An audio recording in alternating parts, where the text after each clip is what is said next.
The summer of 2020 was a difficult one for Seattle, to say the least. The death of George Floyd at the hands of police drew protesters out into the streets, into what became the Capitol Hill occupied protest zone, which was an area of considerable tragedy, with two young men whose lives were cut drastically short: 19-year-old Lorenzo Anderson and 16-year-old Antonio Mays Jr.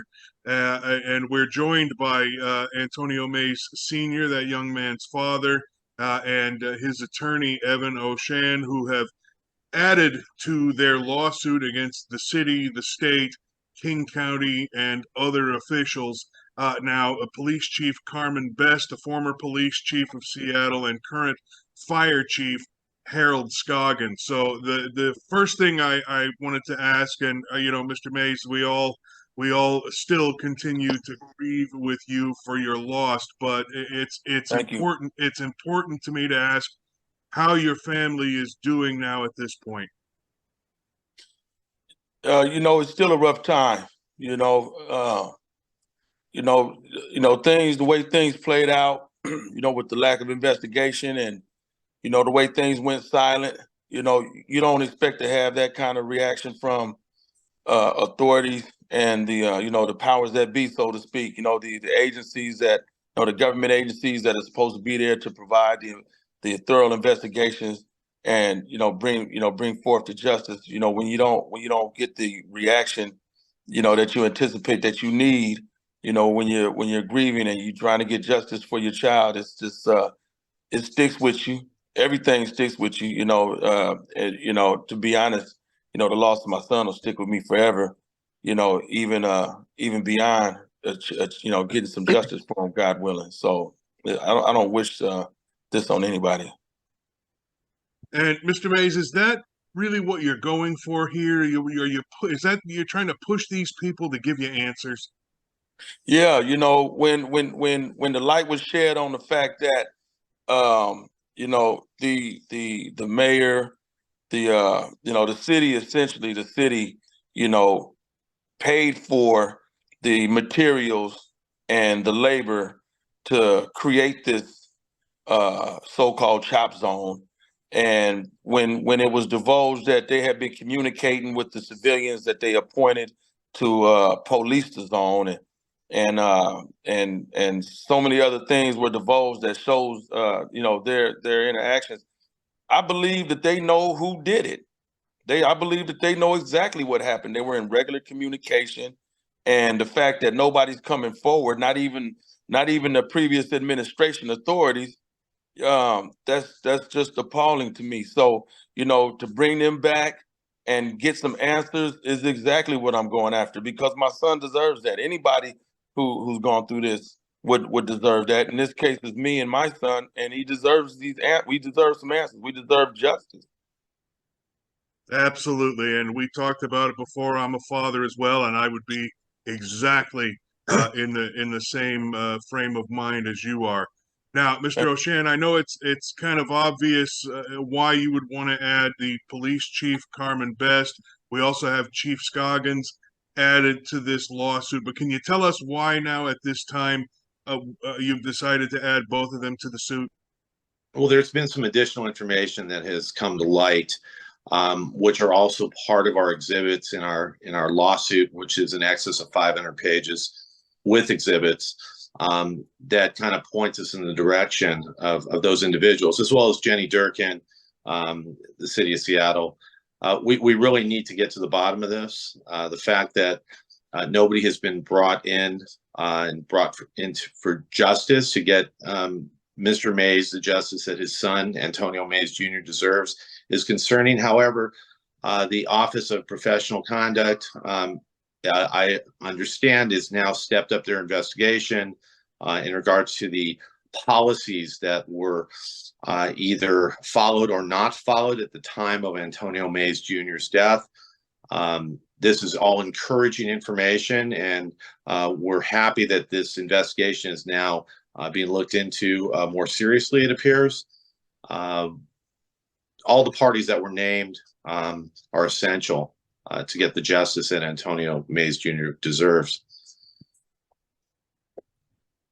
Have either of you been given any idea who might be responsible for Antonio's death? Has there ever been any sort of suggestion that that they know who's responsible? Well, there were some reports, the Inspector General report that outlined some individuals that were questioned. That's also part of our lawsuit, as well as there was another investigation that is now closed into former Police Chief Carmen Bess. There's some information there. There's actually quite a bit of information that could create leads to look into. I'm not aware of the full investigation because that's confidential, private information, which I respect. However, we don't have anybody that's been brought to justice. The other case that I was involved in, there was an individual who was actually brought to justice. He's now in custody. That was another case that I was involved in. It was the other young man that lost his life in the chop zone, Lorenzo Anderson. But as far as this case goes, nobody's been brought to justice yet. We need answers. The father deserves answers. The people of Seattle deserve answers. Everybody deserves answers. And we need to know. Now, you had mentioned that there's some indication of violations of policy. Do you have any specifics on that you can share with us? Well, without going into much detail, generally when there's a murder or a death that results, crime scene is taped off. I'm unclear as to whether that was done or not. There's other things that I can't really go into great detail about that it appears weren't done. But like I said previously, I am encouraged that the Office of Professional Conduct has now stepped the investigation up and appears to be looking at policy concerns, all encouraging information.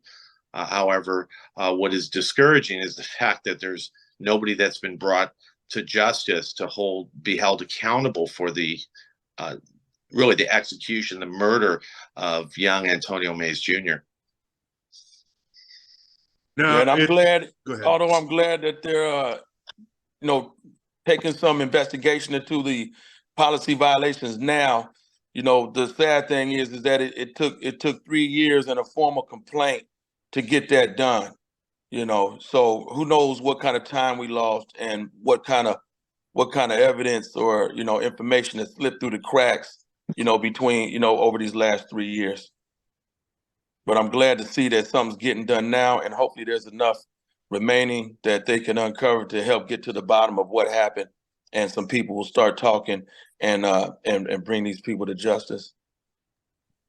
So it wasn't that long ago that there was some criticism laid on former Chief Best for not cooperating with the OPA investigation. What does that say to the two of you? Well, what it says to me is that there probably needs to be a little bit more looking into. Nobody's above the law. Public servants, police officers, first responders, they're entrusted with the lives of their citizens. They have a great responsibility. And earlier today, I was speaking with a former Seattle Fire Department member, and he expressed to me the frustration that he felt and others felt because they just couldn't do their job, because this whole situation around the chop zone was so politicized that they couldn't go in and do their job. That also went for the police and others. This situation was highly irregular, and it really hogtied the first responders, the police, and other individuals from doing their job. They weren't able to keep the protesters safe. I mean, everybody has a right to protest under the First Amendment. They weren't able to be given this this opportunity to do so in a safe environment. The most concerning thing about all of this is the fact that there were so many text messages that were destroyed or deleted.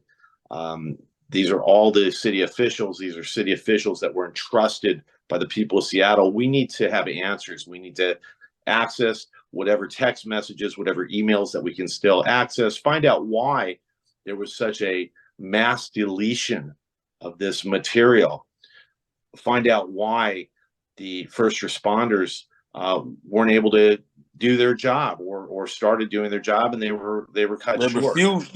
They actually refused to do their job. You know, and including you know, creating a rendezvous point, which the Inspector General found. They said they created a rendezvous point, and that's totally out of protocol in the medical field. You don't move a victim. You don't move a victim. So the fact that they had a truck, they agreed to allow some civilians pick my son up and move him to some so-called rendezvous point is a violation off the top. That's just common knowledge. And Carmen Best's refusal to cooperate, back to your original question, her refusal to cooperate, what it tells me is that she has something to hide and she has somebody to protect. I don't know how many people, but I would assume that she's definitely one of them. Otherwise, why would she refuse to cooperate in an effort to bring justice forward to a young man that was harmed in such a fashion illegally? If she's supposed to be a police chief, she's supposed to be fighting for justice. Refusing to cooperate is not fighting for justice. So she's hiding something to protect somebody, and I believe that she's also hiding something in efforts to protect herself. And we need to get to the bottom of this, whether it's bringing in a federal investigation to try to find out what happened here, or whether it's the local internal affairs department that's going to investigate and find out what happened here. We need to figure this out, because aside the fact that there was a grossly negligent situation here that happened, you know, the death of Antonio Mays Jr. just can't go without answers. I mean, it was a death of a young man. I mean, let's just clarify this: a death of a young man who went to Seattle to participate in the civil rights movement, to advocate for change. He was not protected, and it's looking to me like the very individuals who were supposed to be, you know, running the city and keeping him safe dropped the ball, and he lost his life. And we need to get to the bottom of this. So, gentlemen, the one other thing I want to ask you before I let you go is, and this is primarily for you, Mr. Oshan, is there a request for a monetary award in this suit? And if so, how much is it? And of course, Mr. Mays, no amount of money is going to ease the family's pain or bring back your son. No amount of money is going to ease that. And money's not even an issue or concern right now. Matter of fact, I don't even want to talk money. I don't care how much money they're offering. That's not even on the table. There's no deal or settlement that I'm willing to take. You know, I'm looking for justice right now. I want answers. I want people brought forward. I want the previous administration brought back. I want them to have to answer to what happened. There's receipts that tally to over $1 million, receipts for materials and labor, man hours that they provided and paid for to create this situation. You know, there's numerous emails. There's numerous emails and text messages and things that was deleted. I want to know what those messages said and why they was deleted. You don't delete that sort of communication, especially in a time like this. All this sort of information is supposed to be preserved for the sake of understanding and better practice going forward. And they know that. You know, they created this rendezvous point, which is a total breach of medical protocol. And not only that, they breached the rendezvous point.